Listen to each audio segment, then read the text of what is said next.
Alright, one more for the road here. I'm saving the best for last. Me with Azami versus Johnny Rogue playing Xenegos, God of Revels. This creature's been giving me, or I should say this god thing has been giving me quite a bit of trouble lately. Man, it just puts you on such a fast clock once they get something out. And this draw is dubious at best, but I decide that I'm going to, even though I'm going second, I'm going to keep it because I've got Grim Monolith. And if I do, it doesn't tend to play any burn, so if I draw a blue spell, I can go turn 1 Grim Monolith, turn 2 Azami, and probably just outrun Xenegos with counters. So even though this draws all mana, I feel like it's still keepable. We'll see. Search for tomorrow. Okay, come on, blue card. Alright, well, it's not a blue card, but that's Wayfarer's Bauble. Just play that. Mountain, go. Okay, looking good. Come on, blue card. It's a blue card. It's Hinder. Unfortunately, I don't have a second blue card to suspend. So I'm just going to say done again. 4 mana. Sacrifices for Taiga. I'm thinking, well, what costs 4? Please don't play Garruk or something. Spellbreaker Behemoth. Creatures we control with power 5 or greater can't be countered. I think that actually applies to this dork. In fact, I'm positive because it's a creature until it's in play, which means that I can't counterspell it. Kind of seems unfair, doesn't it? Given the fact that it isn't actually a legit 6/5 creature, but it is as long as it's being cast that way, which makes this guy a severe pain in the ass. But whatever. Soldier on. Ooh, Karn. Okay. Happy to see that. Could just throw down the Grim Monolith here.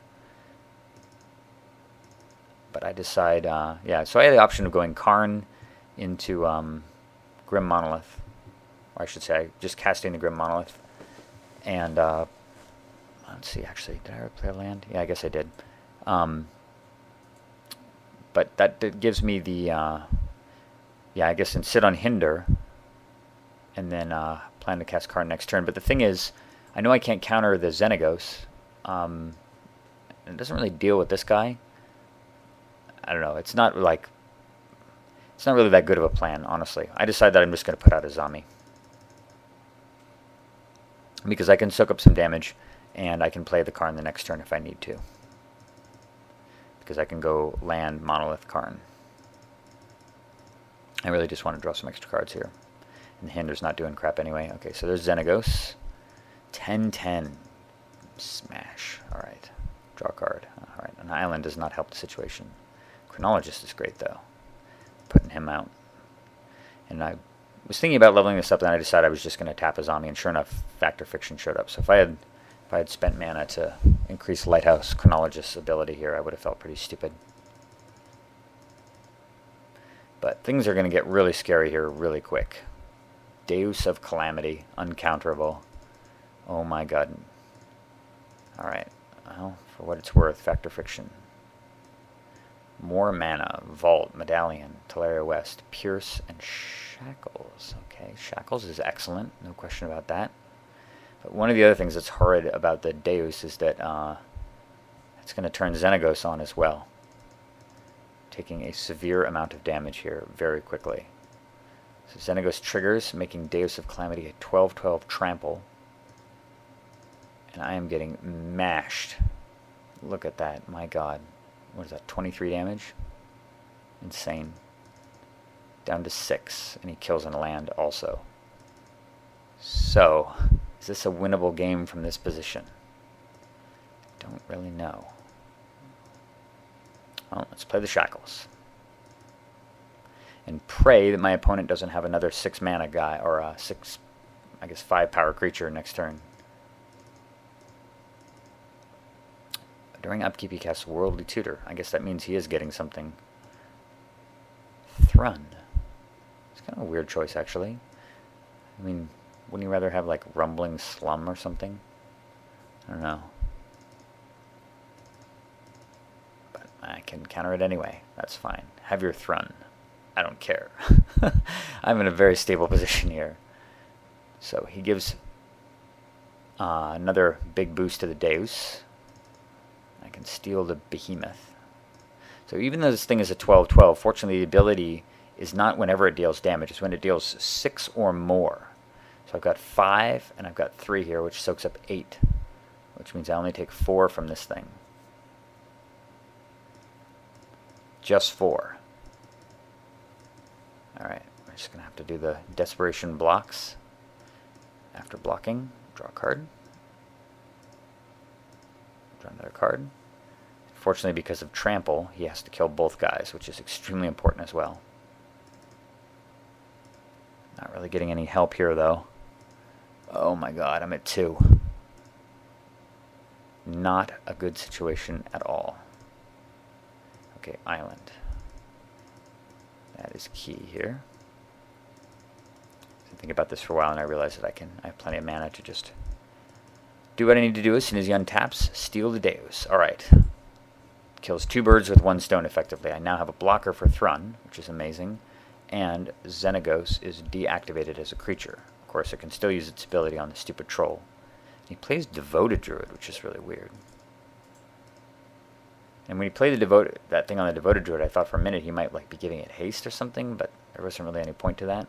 Anyway, he makes Thrun 8/8. I'm happy to put his big dork in the way.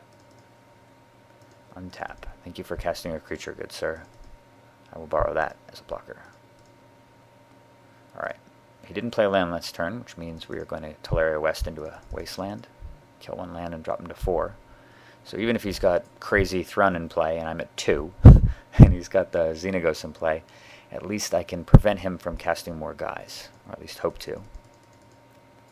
Dryad Arbor. When he played Dryad Arbor, I figured he would give this haste and attack with both, which would force me to chump block with Jishi Apprentice, because this thing would become a 2/2. But he did not do that. He just used it on Thrun again. So I was very puzzled by that play, and then afterward it becomes apparent why.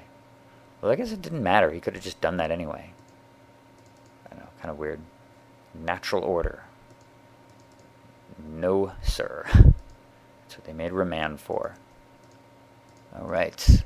Still sort of weird here, actually. I'm kind of quasi-stabilized, oddly enough, even though I'm facing down an 8/8 hexproof Regenerator every turn. Alright, Negate is an excellent draw because it protects the shackles and keeps my life total a little bit safer. Alright. Here we go. Come on, Future Sight.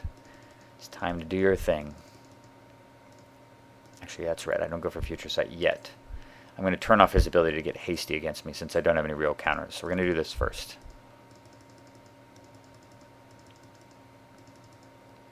Alright, we're chumping Thrun. I can't do anything else.